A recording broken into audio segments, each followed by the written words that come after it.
Hello मेरे प्यारे बच्चों, आप सभी का स्वागत है यूट्यूब चैनल SCI कृषि संस्थान पे। और मैं हूं आपका सत्येंद्र सिंह। आज हम लेके आए हैं HDT के बारे में महत्वपूर्ण जानकारी। ये क्या है HDT, क्या है DAHET, क्या आप दे सकते हैं और देने के बाद क्या है इसमें फ्यूचर, कितने समय का होता है HDT, कहाँ से हो सकता है। कई टाइप की जानकारी आपके सामने लेकर आ रहे हैं जो आपके लिए होंगी बहुत महत्वपूर्ण। शायद बहुत ही कम लोग जानते हैं कि HDT होता क्या है। जब तक हमें जानकारी नहीं होगी, अवेयरनेस नहीं होगी, हो सकता है हमें एग्ज़ाम ना दे पाएँ। बिल्कुल स्वाभाविक है। अगर देते भी हैं तो अगर आप पैटर्न नहीं मालूम, आपको ये नहीं मालूम ये क्वेश्चंस में क्या आते हैं या पैटर्न कितना है, सिलेबस क्या चेंज हुआ है, तो भी दिक्कत आएगा। फॉर्म भर भी देते हैं फिर भी आपको चयन नहीं होगा। तो प्लीज़ मेरा वीडियो अंत समय तक देखें। जिनको केवल ये जानकारी लेनी है होगा कब, इसका डेट कब है, तो उसके लिए मैं पहले ही बोल देता हूँ। ये एग्ज़ाम का डेट है 4 जुलाई 2020। तो आप तैयार रहें, 4 जुलाई 2020 को आपका एग्ज़ाम होगा। ठीक है, this is a tentative date, लेकिन हो सकता है बढ़े, पर हमें ये बिल्कुल नहीं सोचना है कि डेट बढ़ेगा। अगर 4 जुलाई को हो गया तो क्या होगा, इसलिए हमको बिल्कुल भी ये नहीं सोचना है कि डेट बढ़ेगा। हम 4 जुलाई को ही टारगेट मानकर अपनी स्टडी करें प्लीज़। ठीक है, चलिए हम जानते हैं इसके बारे में महत्वपूर्ण जानकारी जो आपको बेहद पसंद आएंगी। और प्लीज़ अगर आपने अभी तक मेरा चैनल सब्सक्राइब नहीं किया है तो प्लीज़ सभी लोग सब्सक्राइब कर लें। उसके अलावा अच्छा लगे तो शेयर भी करें, अपने मित्रों को बताएं। क्योंकि अगर वो AG वाला विद्यार्थी है तो मेरा ये चैनल उसके लिए बहुत ही महत्वपूर्ण है। रियल में मैं इसलिए नहीं बोल रहा कि मेरा चैनल ही महत्वपूर्ण है, क्योंकि हमारी जो टीम है या मैं खुद इतने समय तक इस काम कर रहे हैं। लगभग हमारी कोचिंग खुले हुए 9 साल हो चुके हैं। 9 साल के अलावा हमारी टीम है। टीम के अलावा हमने जो कुछ सीखा है वो हम सब कुछ आपको बताना चाहते हैं, ताकि प्लीज़ बच्चों आपको उसका फ़ायदा मिले। ठीक है, तो हम बात कर रहे हैं DAHET और HDT। तो पहले इसका नाम जानते हैं, नाम क्या है। तो DAHET का मतलब है diploma in agriculture, diploma in animal husbandry entrance test. फिर रिपीट करता हूँ, diploma in animal husbandry entrance test. हमें से या करके HDT मतलब एनिमल हस्बेंड्री डिप्लोमा टेस्ट के नाम से भी जानते हैं। एनिमल हस्बेंड्री डिप्लोमा टेस्ट, इसका मतलब है पशुपालन में होने वाला ये डिप्लोमा है जो हमारे मध्य प्रदेश शासन ने स्टार्ट किया है। इसको चालू हुए अभी 3 से 4 वर्ष ही हुए हैं मात्र। तो 4 वर्षों का इसका पैटर्न पूरा अपन देखें अगर, तो 4 वर्षों से हमारे शासन ने स्टार्ट किया है। इसके पहले होता था PBT आज भी होता है। PBT माने pre veterinary test. Pre veterinary test ये पूरा डिग्री प्रोग्राम है, ये पूरा 4 वर्ष का होता है। ये मेडिकल वाले बच्चे से दे सकते हैं, केवल जिनका बायोलॉजी अगर 12th में है वो। लेकिन हमारा HDT की बात करें, इसे मेडिकल वाले भी दे सकते हैं, इसे बायोलॉजी वाले भी दे सकते हैं, इसे मैथ वाले भी दे सकते हैं, एज वेल एज इसे एग्रीकल्चर वाले भी दे सकते हैं। तो इसके लिए पात्रता क्या चाहिए आपको, 12th में क्या होना चाहिए, AG, बायो या मैथ कोई भी हो आप इसे दे सकते हैं। हाँ, ये जरूर है, ये डिग्री तो नहीं है। This is diploma test. इससे डिप्लोमा प्राप्त होगा, 2 वर्ष की अवधि इसकी रहेगी। इससे आप क्या कर सकते हैं, आप इसमें प्रवेश लेके अपने डिप्लोमा के द्वारा कई प्रकार के डिपार्टमेंटल एग्जाम दे सकते हैं, अपना फ्यूचर बना सकते हैं। तो आइए हम इसके बारे में और महत्वपूर्ण जानकारी दे लेते हैं। कंडक्ट की बात करें, इसे कौन कंडक्ट करता है, तो भैया इसे करता है MPPEB। आप जानते हैं PEB हमारा क्या है, प्रोफेशनल एग्जामिनेशन बोर्ड। हमारे जितने MP में एग्जाम होते हैं सभी MPPEB करवाता है। नंबर ऑफ क्वेश्चंस 100 क्वेश्चन आते हैं, बहुत इंपॉर्टेंट जानकारी है। 100 क्वेश्चन आते हैं, टोटल मार्क्स 100 माने एक क्वेश्चन 1 नंबर का होगा। इसका मतलब इसमें कोई भी नेगेटिव मार्किंग नहीं है। मैं टाइम देखता हूँ कितने टाइम में पेपर हो सकता है, तो ये होगा 2 घंटे के लिए। 100 क्वेश्चन होंगे बेटा और 2 घंटे में आपको सॉल्व करने होंगे। और सेंटर से कहाँ रखे जाते हैं, इंदौर, भोपाल, ग्वालियर, जबलपुर, इसके 4 सेंटर होते हैं। आप जब फॉर्म भरेंगे 4 सेंटर आपको दिखेंगे। इसमें नेगेटिव मार्किंग बिल्कुल नहीं है। इसका मतलब 100 क्वेश्चन आएंगे, 100 मार्क्स के होंगे, हर एक क्वेश्चन 1 नंबर का होगा। इसका मतलब प्लीज़ आप अटेम्प्ट सारे क्वेश्चंस करें। ऐसा ना हो कि आप कुछ क्वेश्चन नहीं बन रहे हैं। अगर आपको ये जानकारी नहीं है नेगेटिव मार्किंग है कि नहीं, तो हो सकता है आप क्वेश्चन ना अटेम्प्ट करें और नहीं करेंगे तो नुकसान होगा। हो सकता है क्वेश्चन आपका सही और हो जाए। तो प्लीज़ जितने प्रश्न हैं आप सभी सॉल्व करें। ठीक है, उसके बाद हम बात करते हैं इसमें कट ऑफ क्या होगा। तो कट ऑफ की अगर हम बात कर रहे हैं, चूँकि इसमें अवेयरनेस के चलते कम अवेयरनेस होती है बच्चों को, कई बच्चे फॉर्म ही नहीं भर पाते हैं, और या फिर कई बच्चे सोचते हैं जो डिप्लोमा है क्या करना है इसमें, तो इसलिए इससे कट ऑफ 2-3 वर्षों से कम जा रहा है। अगर हम बात करें, अगर आप जनरल ओबीसी कैंडिडेट हैं तो अगर आपके 100 में से 50 के ऊपर अंक हैं, 50 पसंद 60, क्योंकि ये टॉपर भी इसका 70-60 नंबर पे हो जाता है, कई बार ऐसा देखा गया है। अगर आपके नंबर 60 नंबर हैं, 65 नंबर है तो श्योर सिलेक्शन हो जाएगा, मतलब बहुत कम अंकों में भी सिलेक्शन हो सकता है इसमें, ठीक है। और SC/ST की बात करें तो 45 से 50 नंबर भी अगर हैं आपके 48, 48, 42, 55, फिर भी आपको सिलेक्शन हो जाता है। माने आप मिनिमम मार्क्स समझें कि आपके अंक किसी भी हद तक जनरल ओबीसी में 50 से कम नहीं होने चाहिए, 55 के ऊपर अगर है, और SC/ST में अगर 50 के ऊपर है, 50 तक है, तो आपका सिलेक्शन श्योर है। 2-4 अंक ऊपर नीचे जा सकते हैं, उसका आप समझते ही हैं, और कम है या ज़्यादा है तो उसका भी थोड़ा हो सकता है कि रुक जाए, इसलिए अपन 4-6 नंबर ज़्यादा लेके चलेंगे। गर्ल्स की बात करें तो नो डाउट उनका और भी 5-10 नंबर कम ले लेंगे। अगर 60 नंबर पे हो रहा है जनरल ओबीसी का तो उनका 50 या 45 नंबर पे सिलेक्शन हो जाता है। तो बेटा कट ऑफ कम होने से इसका मतलब श्योर हो गया, अगर आपको साल बचानी है, पहले आप एग्जाम दें, बड़े एग्जाम जैसे आईसर दे रहे हैं, BHU दे रहे हैं, ऐसे MPPAT जो स्टेट वाला एग्जाम दे रहे हैं, दे आप। अगर फिर भी उनमें नहीं हो रहा है, डाउट है, तो प्लीज़ आप ये एग्ज़ाम दे सकते हैं। देखो अगर उस एग्ज़ाम की स्थिति में जब नहीं निकला तो साल बचानी है तो ये एग्ज़ाम ठीक है, कोई दिक्कत नहीं है। बुराई तो मैं ज़्यादा नहीं करूँगा कि ज़्यादा बुरा तो नहीं है, तो कोई भी चीज़ बुरी नहीं होती, लेकिन हाँ अपनी सोच, अगर इंटरेस्ट आपका है डिप्लोमा टेस्ट करने में, इसमें तो आप करिए, बहुत अच्छा ब्राइट फ्यूचर है, कोई दिक्कत नहीं है। बात समझे आप। अगर आपका सिलेक्शन PAT में हो गया, आईसर में हो गया तो स्वाभाविक आईसर लेंगे, ऐसे PAT में हो गया, HDT में हो गया तो PAT लीजिएगा। तो आपका पास जब ऑप्शन है 4 तो एक चुनने में आसानी होगी, जब ऑप्शन 1 होता है तो बेटा वो लेना ही पड़ता है, ठीक है। सीट और कॉलेज की बात यहाँ कर लें। सीट इसकी 300 सीटें हैं, हम इसका मतलब प्रत्येक कॉलेज में 60 सीटें लगभग हैं। 5 कॉलेज इसके, 5 कॉलेज कहाँ कहाँ हैं? इससे कॉलेज महू में है, इंदौर में है, भोपाल में है, रीवा में है, और हमारे पास मुरैना में भी इसका एक कॉलेज है, ठीक है। तो मुरैना, रीवा, भोपाल, इंदौर और महू, इन ज़िलों में इनके कॉलेज हैं, 5 कॉलेज हैं। और ये सभी कॉलेज किसके अंतर्गत में आते हैं? सभी आते हैं नानाजी देशमुख पशु चिकित्सा विज्ञान महाविद्यालय जबलपुर के अंतर्गत ये डिग्री कराई जाती है। ये डिप्लोमा चलाया जा रहा है, उसमें डिग्री होती है। मतलब हमारे MP में 2 हैं कृषि के विश्वविद्यालय और 1 है पशुपालन का कृषि यूनिवर्सिटी, 1 है एनिमल की और 2 है कृषि की। उसमें 1 एनिमल की जो यूनिवर्सिटी हमारे MP में है, जो हालांकि हैं तो 2, पर हमारे ये डिप्लोमा जो हो रहे हैं वो हमें करवाए जा रहे हैं जबलपुर के अंतर्गत, ठीक है, ध्यान रखें इस बात को। उसके बाद सिलेबस की बात करें, सिलेबस में देखो बहुत 100 क्वेश्चन जो आएंगे, इसमें 40 क्वेश्चन रहेंगे अपने फिजिक्स के, 40 रहेंगे केमिस्ट्री के और 20 रहेंगे जनरल स्टडीज़ के। देखो अब ऐसा मत करना कि 20 क्वेश्चन के लिए आप जनरल स्टडी, हिस्ट्री, ज्योग्राफी सब कुछ पढ़ रहे हैं, ना पढ़ें। आप 20 मार्क्स में अच्छा करने के लिए अगर आप PAT या JET या UP कैडेट जो भी स्टेट की कोचिंग कर रहे हैं, आप उसका पहले AG वाला सेक्शन पढ़ लें।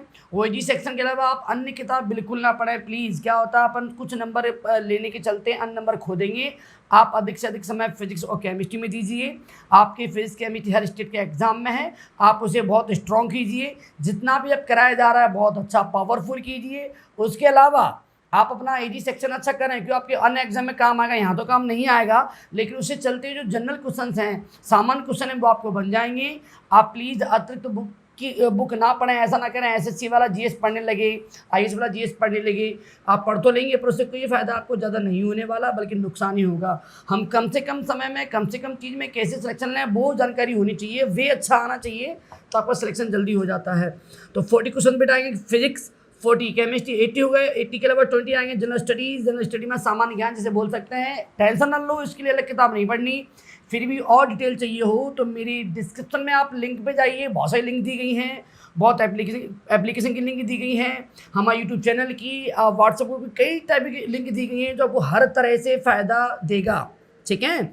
उसके बाद हम बात कर रहे हैं सिलेबस हो गया। मोड ऑफ एग्जाम ऑनलाइन होता है। इसकी डेट जो है लगभग 4 जुलाई है। This is a tentative date, not a fix, due to corona pandemic disease. हो सकता है डेट ये पोस्टपोन हो सकती है, पर प्लीज़ ये मान के ना चलें, आपकी पढ़ाई पे असर पड़ सकता है। आप ये समझें पेपर 4 जुलाई को ही होगा। हम जब 4 जुलाई के पेपर को फिक्स मान लेंगे तो आप पढ़ाई करेंगे, मेहनत करेंगे, हो सकता है मेहनत आपको बाद में काम आएगी। तो प्लीज़ हमें 4 जुलाई मान के चलेंगे, हम इसे डन करना चाहेंगे। उसके form filling process MP online से भर सकते हैं। इसके अलावा कोई फॉर्म भरने में कोई दिक्कत आती है तो प्लीज़ एक नंबर आपको नोट करना है सभी लोग, 8109093108।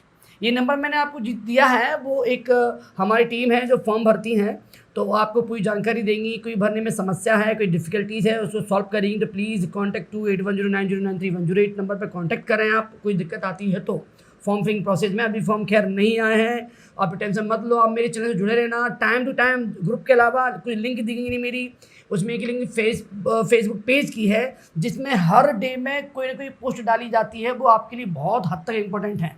भैया अगर आप एजी सेक्टर के हैं तो मेरी जितनी लिंकें हैं, चाहे इंस्टाग्राम की हों, चाहे ट्विटर की हों, चाहे फेसबुक पेज की हों, सभी बहुत ही महत्वपूर्ण हैं। आपको मैं कभी भी अन्य बुक या अन्य पेपर की आवश्यकता नहीं पड़ने दूंगा, क्योंकि मैं पूरी जानकारी आपको देता रहूँगा, ठीक है। उसके अलावा आपको करेक्शन एडमिट कार्ड, अभी तो फॉर्म नहीं आया, पहले फॉर्म आएंगे, फॉर्म फिलअप करेंगे, उसके बाद कुछ दिन करेक्शन का डेट मिलेगा, और डेट मिलने के बाद आपका एक एडमिट कार्ड आएगा बिफोर 10 डेज, एग्ज़ाम होने के 10 दिन पहले, 15 दिन पहले एडमिट कार्ड आ जाएगा।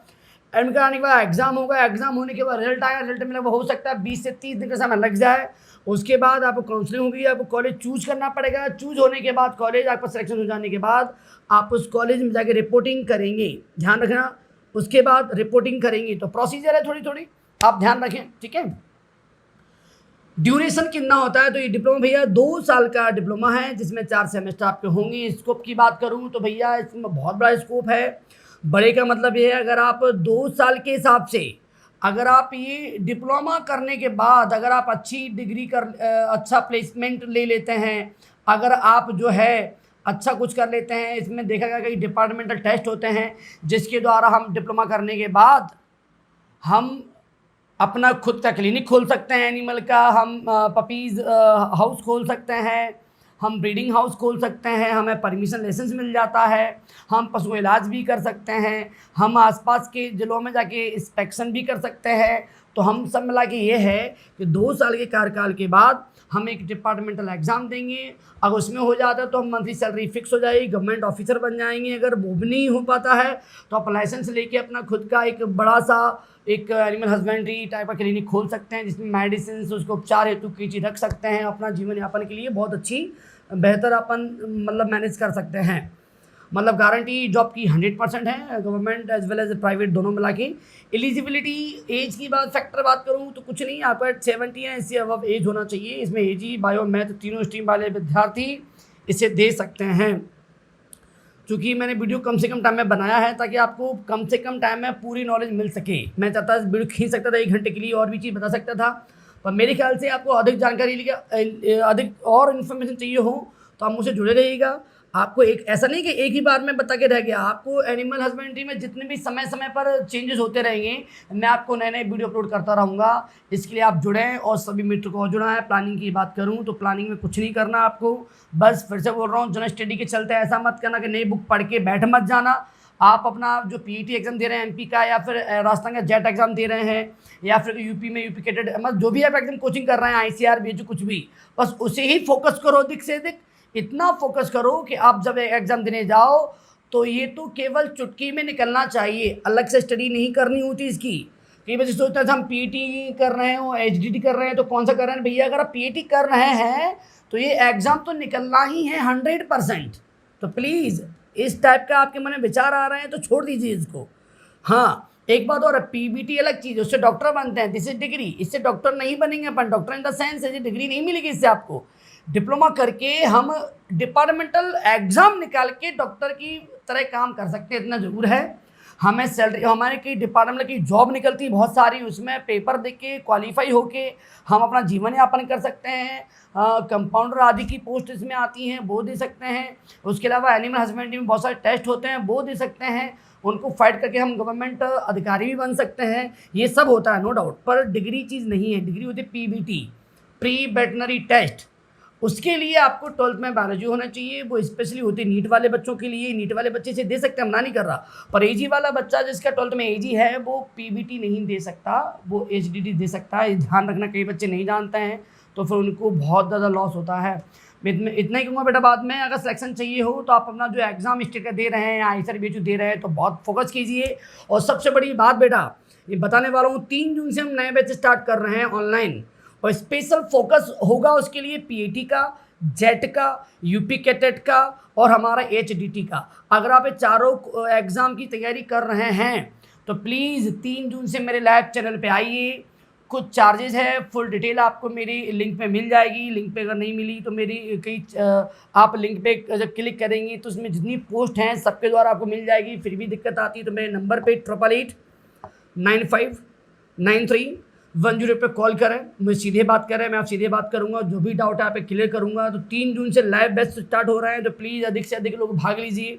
मैंने 3 दिन ऑफर चलाया था कि 25 बच्चों के लिए 25% डिस्काउंट होगा ऑन फीस जितनी तय है उसमें। तो भैया वो 2 दिन में मेरा फिल हो चुका है, तो अब शायद मैं उसमें शामिल नहीं कर पाऊंगा। हाँ, 25 के अलावा जितने बच्चे आ सकते हैं, पर मैं कोशिश करूंगा 100 के बाद एडमिशन ऑफ कर दूंगा। मैं कम से कम बच्चे ताकि इसलिए करना चाह रहा हूँ ताकि मैं आपके डाउट सॉल्व कर सकूँ। ठीक है, ऐसा ना हो कि ज़्यादा बच्चे ले लूँ फिर मैं डाउट के लिए दिक्कत आए। उसके अलावा अगर आपका कोरोना जो लॉकडाउन है अगर वो खुल जाता है तो यही पढ़ाई अपन ऑनलाइन में करते रहेंगे, और जब अगर क्लास खुल जाती है तो वहाँ भी आप बैठ सकते हो, तो कोई चार्ज आपका नहीं होगा, क्योंकि आपको दोनों चीज़ एक साथ दी जाएंगी, आपको ये फ़ायदा हो जाएगा। तो प्लीज़ अभी आप ये ज्वाइन करें, और इससे क्या फ़ायदा होगा ये आपको बाद में मालूम चलेगा। तो प्लीज़, और आईसर बीचू वाले जो बच्चे हैं उनके लिए अलग से बैच स्टार्ट हो रहा है 3 जून से ही। 3 बैच स्टार्ट हो रहे हैं फ्रॉम 3 जून। एक एकेडमिक बैच स्टार्ट हो रहा है 12 का, एक स्टार्ट हो रहा है पीईटी अपना यूपी कैटेट जेट और अपना एचडीटी, एक बैच इसका स्टार्ट हो रहा है। एक स्टार्ट हो रहा है बड़ा एग्जाम जैसे बीएचयू और आईसर के लिए। 3 बैच अभी अनाउंस हैं, जल्दी ही एडीयू और एएफओ के भी बैच भी अनाउंस किए जाएंगे। ठीक है, 3 जून तक ये बैच फुल हो जाएंगे। तो प्लीज़ आप वेट ना करें, आप ये ना सोचें मेरे दोस्त ने किया कि नहीं किया, आप जल्दी ज्वाइन करें। जो भी इन्फॉर्मेशन है आप मेरे किसी भी लिंक के माध्यम से, किसी भी पोस्ट के माध्यम से मुझसे या मेरी टीम से जुड़ सकते हैं, कोई दिक्कत नहीं है। Thank you. जो भी डाउट हो आप मेरे कमेंट बॉक्स पे आके बताइए, मैं उसको दोबारा सॉल्व करूँगा। Thank you.